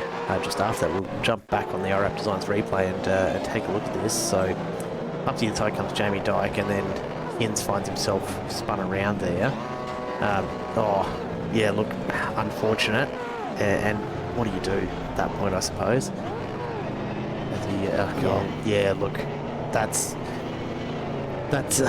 rough for Thomas Hins, but it's one of those corners, isn't it, where what else do you do at that point? You've got to just sit and wait it out, no matter how much you want to get going. Yeah, that's right. There is not much you can do in that situation at all. You sort of just got to deal with it, and yeah, unfortunately, look, it's a hefty penalty. He will not be happy. Josh Harris is down to 15th now. He is struggling crucially for James Chastain if that gets him up another spot. He is right behind Jamie Dyke now, so he's really trying to throw everything at this. We've got about 7 laps to go when they cross the line, and James Chastain is desperate to get some spots back, but it's going to be a tall order for him. He needs to get onto the podium here if he wants to win this championship. Oh, look, not quite the podium, but he needs to be no more than 2 spots back from Bowler. So with Bowler in second, he can get away with 4th. All of that is pretty academic when he's sitting in 9th currently, and in this group here behind James Doyle, Jamie Dyke. Yeah, Chastity's gonna really struggle to pick up that number of spots in what's left of this race. Yeah, it's big ask.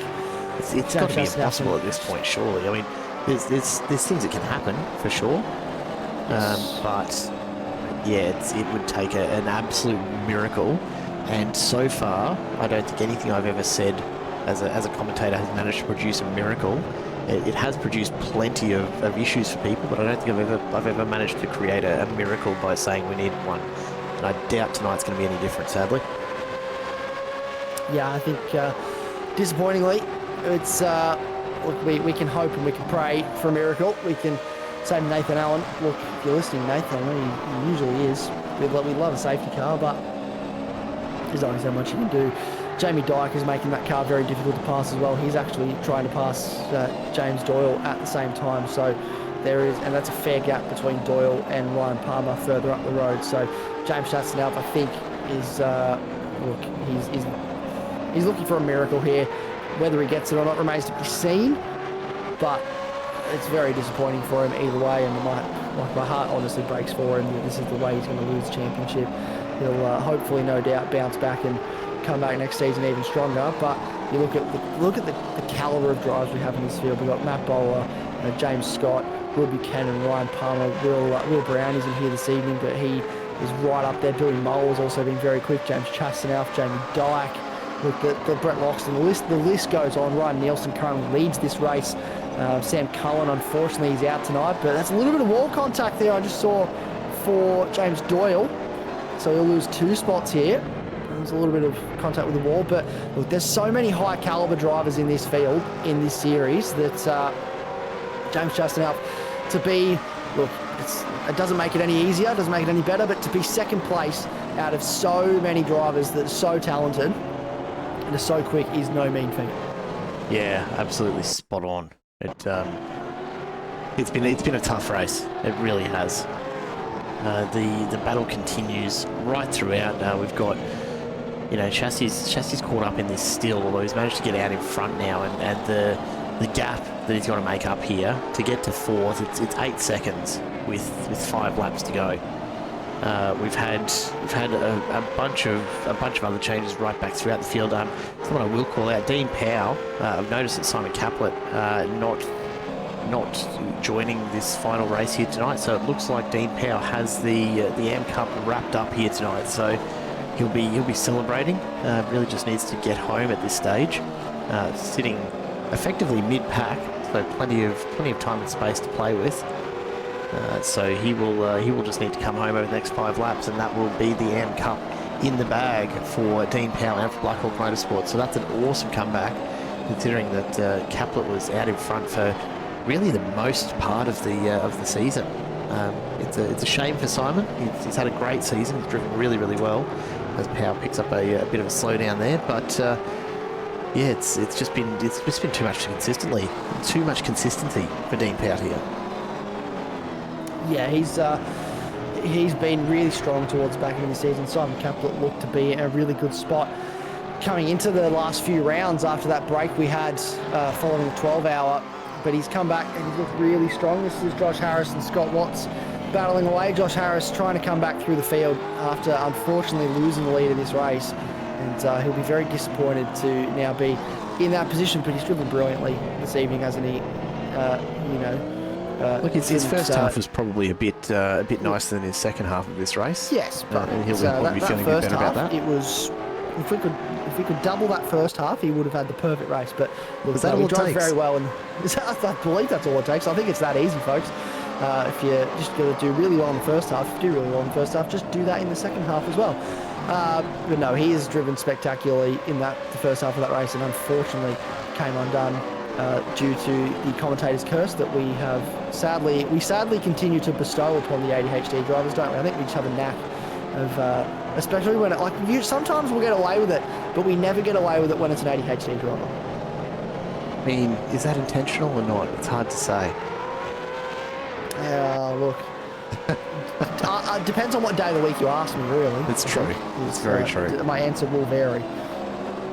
Matt Bowler still just sitting in behind Ryan Nielsen at the moment. James Scott's right there as well, but I can't imagine Bowler's going to be pushing on too much harder at this point. He's going to be quite happy to finish in second if that's what it comes to.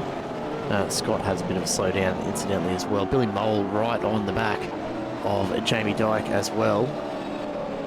And James Chasnoff just a little further up ahead. And Robbie just checking in saying he feels a TikTok brewing. Yeah, look, I have heard a little bit about the old TikTok videos that the chassis is somewhat famous for. Am I not mistaken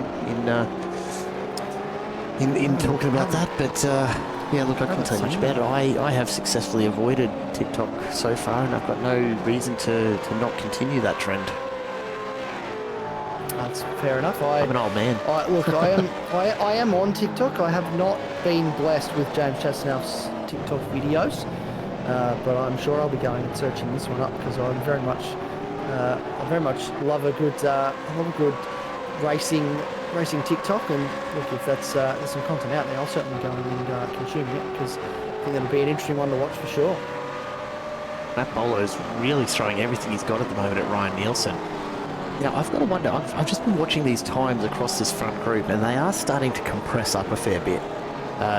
Nielsen and Bowler out in front have still got, a little bit of a gap to James Scott after his slowdown, but Loxton, Palmer, Buchanan all starting to get just a little bit closer than they have been. I mean, look at the line just starting to compress up a little bit.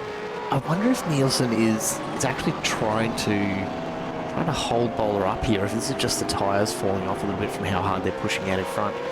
Because if he can hold this whole group up far enough, as Jamie Doe, Billy Moles locks it up into the escape road, nice little flick spin to get back out of there, but probably not the pass he had planned on that particular corner. Jamie Dyke sails off into the distance. James Doyle and Dean Powell both get through as well. Chassis is still a long way back. You're talking, 6.5 seconds to Buchanan, and even if that top end of the field does compress a fair way, he has to get ahead of Loxton. So he's got 7.5 seconds to make up in 2 laps. It can't be done at this point. No, unfortunately, I think it is going to go the way of the man on our screen, Matt Bowler. And I don't know if it's necessarily the way either would want it up the inside, right, Palmer, into the wall. He's could open the door for James Chasnoff. These guys are caught up. They're still trying to sort it out. James Chasnoff is right here now. There he is. And I thought maybe he could have got a couple more spots. It wouldn't have been enough, but it at least would have been something at the back end of this race. But yeah, Ryan Palmer sideways into the wall, and I think Brett Loxton sort of waited for him a little bit, but yeah, James Chastain, he'll try and get past these guys. If he does, it's going to be enough. He is struggling. Yeah, and look, this is almost more brutal than where he was, because if he does get ahead of Loxton, then he effectively ends up one spot away from keeping his title hopes alive. That's if he finishes in 5th, if he can catch Loxton and get ahead, he's going to fall one position short by my math. We'll check it out at the end of this race, but geez, I almost feel like that's worse. Anyhow, 1 lap to go. Ryan Nielsen out in front, Matt Bowler in 2nd, James Scott in 3rd. Will Buchanan a long way further back in 4th, and that is where Chastanov needs to get to on this final lap. It's been an awesome battle to finish off the season.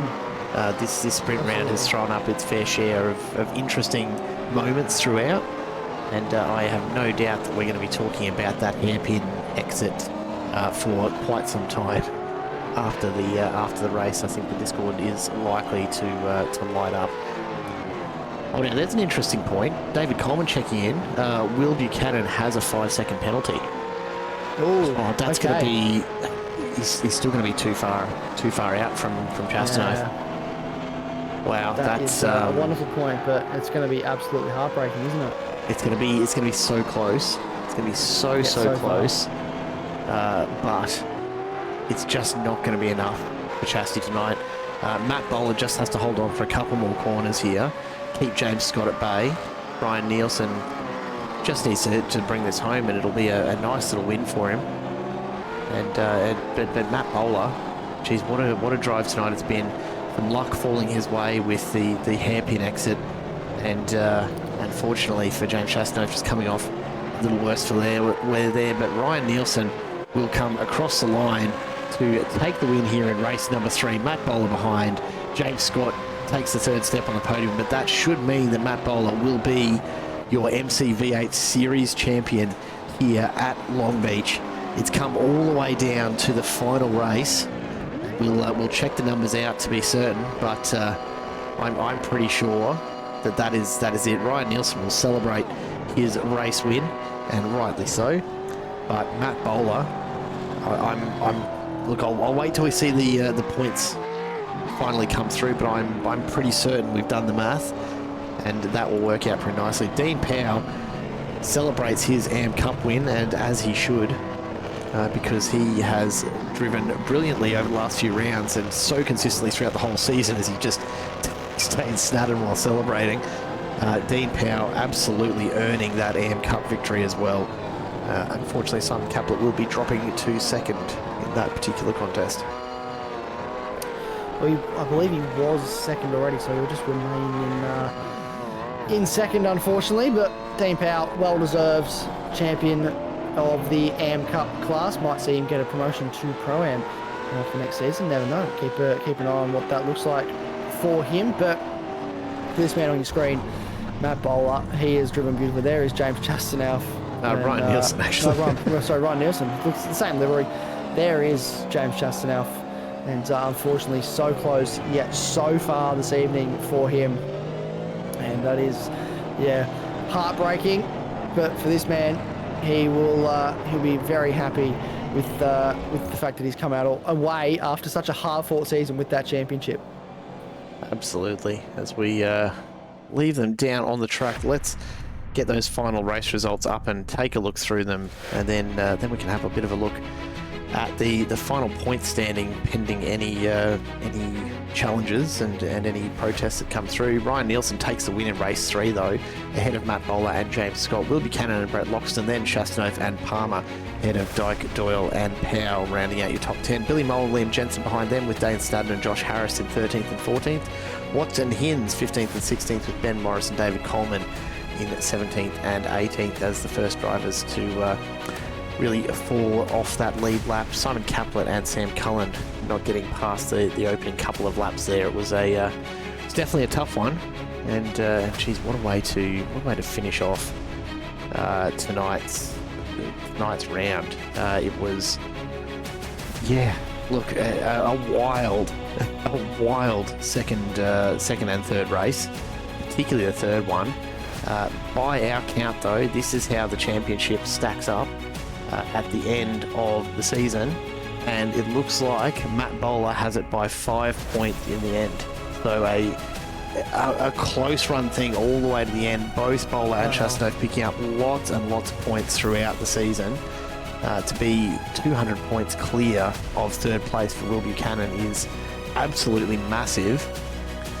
But geez, what a result that one was.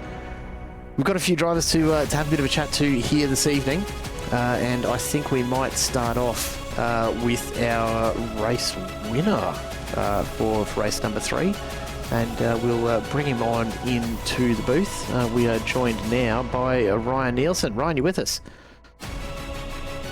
Yes, I am. G'day, mate. Look, congratulations on the win there in race 3. That looked like a pretty hard-fought final race, but it's worked out pretty nicely for you to finish off the season. Yeah. Hang on, just 1 sec. Let me mute the sim. That's always the challenge, isn't it? Is being able to hear over all of the engine noise in the background, and certainly a problem I have all the time on the broadcast. Welcome on back in, mate. I'm hoping you can hear us a bit better now. Yeah, clear as crystal. That was a pretty tidy little result for you in the end, up 3 spots to take the win. Tough night of racing out there, it looked like. Were you expecting pretty much exactly that from Long Beach, or did it deliver even more? Yeah, tough place to pass. So I didn't have much action in the first 2 races. I was sort of still working myself out in the first 2. But fortunately, when I got to the front in race 3, I knew it was hard to pass, so I felt pretty confident that I could hold those guys off. Well, it's in the end looked like it was a relatively easy thing. I know Bowler was pushing on pretty hard right throughout that race. Look, the only question I've got, I suppose, is how much did the tyres have left in them after those 19 laps? Because it certainly felt from up in the commentary box like they were starting to fall off in a pretty big way for everyone by about lap 15. Is that what you were seeing out on track as well? Almost, but my tyres were actually really good. I could still probably push them a little harder. I was babying them a little bit. And I was watching the mirror a bit, and I saw the guys start lighting them up a bit, so that sort of added to my confidence with 4 or 5 to go. Well, you know what, mate? Take the confidence, take the win, take the points to finish off the season, and congratulations on some great results here across the 3 races in Long Beach. Yeah, thank you so much. Cheers. Before we let you go, anyone you want to say hello to? Yes, I'll thank the guys at Banter Alliance Racing, the sponsors TACA Testing and Commissioning, Grundy's Waste, Frosty's Kitchen, One Sports Sportswear, the Locked On Podcast, and Riley Simmons Racing for supporting the group. And I'll just dedicate this win to my dog Ruby, who just passed away today. So, mate, that is rough. I'm sorry to hear, and thoughts with you and the family. That's always tough, mate. Oh, good. But thank you very much, guys. Appreciate what you do. And celebrate it. We'll chat soon. Thanks for dropping by, Ryan. Thank you. Cheers. Ryan Nielsen takes out the win in race number 3. We'll go now to our AM Cup champion. He joins us in the booth now. Dean Power. G'day, mate. Hey, mate. How you going? Well, look, it's been a pretty hectic season for you, but in the end, putting it together with consistency and barring any massive miscalculations that I may have made here, it looks like the AM Cup Championship is yours by about 100 points tonight, mate. Congratulations. Thanks, guys. Yeah, no, it was it feels really good, actually. It's the sort of first league championship I've managed to get, so I was pretty pumped. Good. And when did you feel like you really had it in the bag? Obviously, you were ahead of it coming into the last couple of rounds. Did you feel like you just had the consistency with these tracks that you knew pretty well with Adelaide and Long Beach to finish it off? I knew I had the pace, so just the first few rounds I just didn't do myself any favours, and I sort of made a call and went, look, you got to just finish these races and not get penalties, and sort of do that, and then that I just sort of managed to pull through a few rounds, and Adelaide wasn't my strongest actually. Simon was probably a little bit quicker than me there, and but I sort of just managed to stay within shot of him, and thankfully it was enough to get across the line in the end. Mate, in the end, it looked actually fairly easy, and I think, a bit of bad luck maybe for Simon across a couple of rounds as well certainly didn't hurt your chances. But regardless, it's the consistency that pays off each and every time, and it's definitely paid off for you tonight, mate. So there'll be, I'm pretty sure, a trophy on its way to you sometime soon from the guys over at MC. Before we let you go, anyone you want to say hello to? Yeah, so first of all, I want to give a big shout out to Simon. That was a good battle for the year. He sort of made me work hard for it, so it was good fun. Then just the boys that jump in the chat every week and help me out spot. Sort of Luke, Burnsy, Brad, the boys at Black Hawk Motorsport. Sort of been keeping a good eye out and helping me out. And then, just Madhouse Industries, for sponsoring the car. And that's about all, I think. Dean, thanks so much for dropping in to have a chat to us, and congratulations on the championship for the season, mate. We'll let you go and celebrate, hey? Yeah, awesome. Thanks, guys. Dean Power takes out the AM Cup championship and walks away from this season pretty happy, I reckon. It's hard not to be.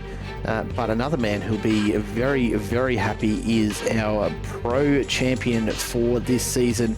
We're joined in the booth now by Matt Bowler. G'day, Matt. How are you?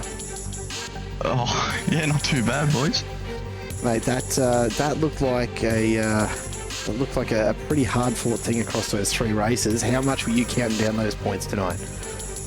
Yeah, look, I had a rough estimate of sort of how many positions I needed to finish in front of him. I was just trying my best, and then obviously with the reverse top 10, I knew that's sort of where the points would be gained the most. So really had to go in those 2 races, but I kind of feel bad for Chastity with what I did at the final corner. Like, I had nowhere to go and accidentally turned him around. So it's not how you want to sort of take a championship off someone. You sort of want to beat them on track and win it that way.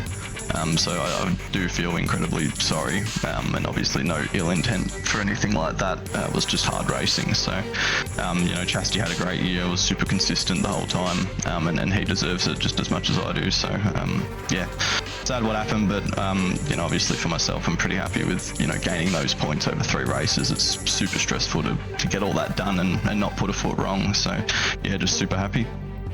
Mate, we had a very similar conversation in here in the booth when we saw it happen, and absolutely no intent in it. Just one of those things that happens when you go racing, but it's definitely not the way that I'm sure either of you wanted tonight to play out, because there was still, another 10 or so laps of really good racing ahead that we were looking forward to. The battle unfolding.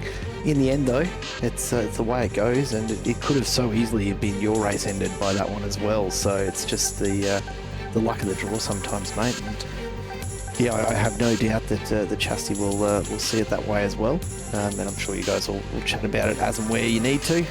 But mate, a very, very long season and a hard-fought one for you, coming back from a fair way further back down the field in the early rounds to get back to where you were. And just a massive congratulations from all of us here on the championship for this season of MCV8s. Anyone you want to say hello to or thank for the help along the way, mate? I'll just give a massive thanks to the Eclipse guys. Obviously Hayden wasn't there tonight, and I was talking to Ryan just before I jumped in here and said I probably made it a bit hard for myself taking him out at Hockenheim and ruining both our races there. So he'll probably egg me on about that still. But just a huge thanks to all the Eclipse guys, James as well from Chiefs for all his help as well, and Will from Revolution iRacing. Massive thanks to obviously Cortemp, our main sponsor, for everything they've done jumping on board this year. It's been awesome having them on board, and Sully and the team, it's been great. Massive thanks to obviously you guys for dedicating your Monday nights to watching us go around in circles. It's obviously much appreciated, and all the race control and the broadcasters are pretty top notch. So looking forward to next season, and just a massive thanks to you guys for putting it on. Well, mate, it's been an absolute pleasure, and thank you so much for dropping on in. We're going to let you go and celebrate, and there will be a trophy on its way to you, no doubt, and very well earned. Congratulations, Matt. Oh, huge. Thanks, boys. Appreciate it. Apollo takes out the championship at the death there, and Isaac, I can't think of a better time for it to have finished up, honestly. You never want to see a championship end 5 rounds in with someone so far ahead, so it's look, it's a shame the way that it did go, but you don't mind it coming down to the last race, hey?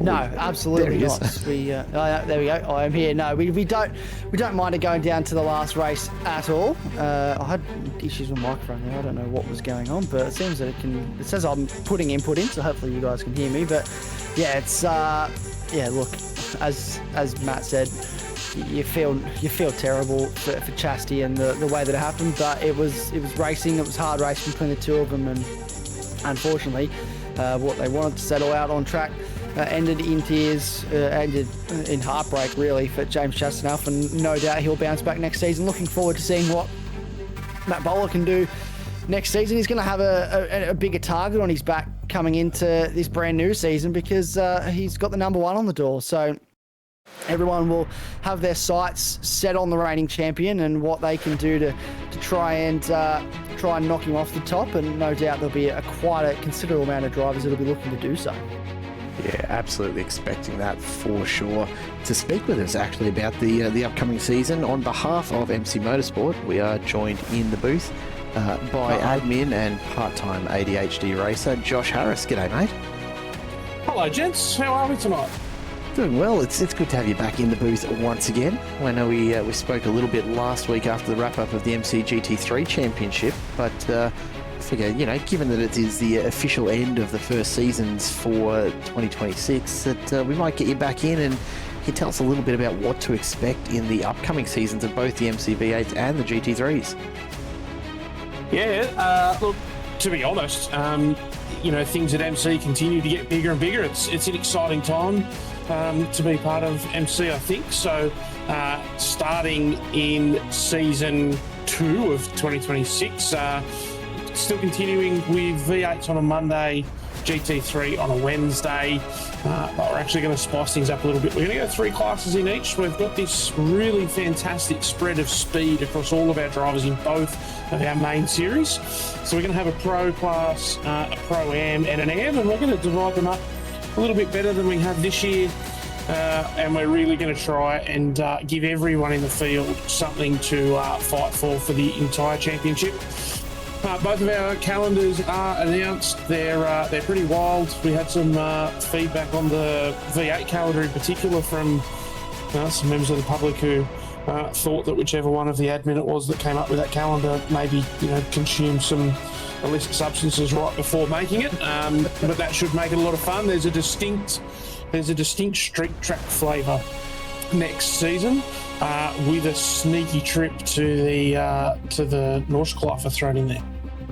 I do note there was no denial of those accusations, so we're going to take that as gospel that there was absolutely some kind of assistance for whichever admin came up with that circuit layout. I wonder what that was. Yeah, we won't name them. No, we won't name them.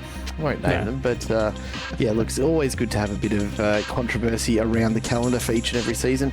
Mate, it's been an awesome one this time around. We've got some great tracks on the calendar for next season in both GT3s and the V8.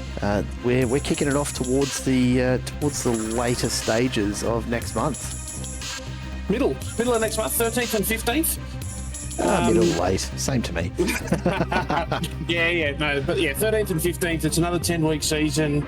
There's a couple of weeks in there once again where we have a night off for public holidays and things like that. But yeah, another 10-week season over 3 months, and then I don't know that the GT3 boys have really fully decided what they're doing. But if you're on the fence about next season, jump in the Discord and get ready for season 3 of the V8s, because that's prime winter time. That is the best time for track conditions, and we are doing a distinctly Australian flavoured series in Series 3. So yeah, jump onto the social media, find us through Facebook. Jared will probably put a link to our Discord in here. There's already a link down below, absolutely. It's a fantastic place to hang out.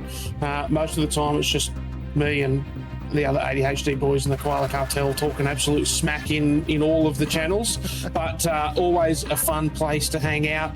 Come along, have a chat to us, meet us, come and join our practice sessions if you're not quite ready to race. And yeah, it's only going to be another 10 weeks, and we'll be back doing season 3. It's going to be a really fun year, gents. Lots of racing.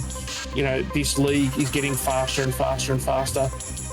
We had to put a pro AM and an AM class in just so that us admin actually have something to race for, because we are rapidly falling down towards the back of the pack. Not because our skills are getting worse, I hope, but because, gee whiz, this is rapidly turning into a very fast league. There's certainly been some very big names coming through already, and no doubt we'll see that continue as we get on to bigger and better seasons each and every time around.